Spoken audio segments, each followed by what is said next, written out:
Hundreds of thousands of Quebec students are on strike today. The students hit the streets today in a massive province-wide protest. They're protesting against tuition fee increases. The plan is to boost Quebec tuition fees every year until the year 2016. The students say that amounts to a declaration of war.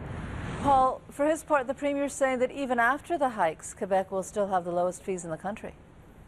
Well, Matsumi, Canadians right now pay an average of about $5,000 a year to attend university. In Quebec, that average is closer to about $2,000. So Quebec is, yes, by far the cheapest place to attend university in Canada, perhaps even North America. But listen, protesters here say that's something to be proud of, and that's something that Quebecers should defend. So that's exactly what they're out here doing right now. 200,000 students from across Quebec uniting in Montreal, basically shutting down CEGEPs and universities in the city.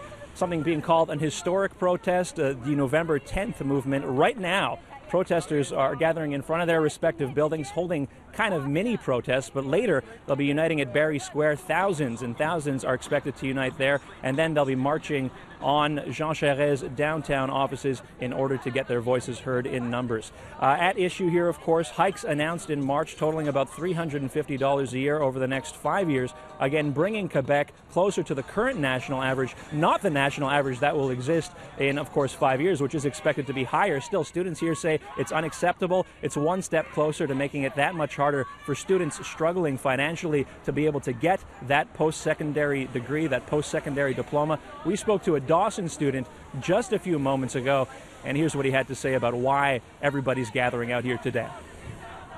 Education is such a valuable resource in today's job market.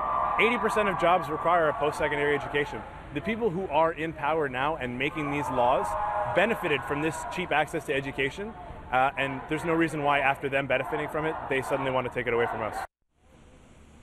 Now, Matsumi, protesters, of course, are out there protesting passionately. So far, though, no sign of violence, no reported arrests, but we will be keeping an eye on this situation throughout the day with a full update for you at 6 o'clock. Okay. Thank you very much, Paul.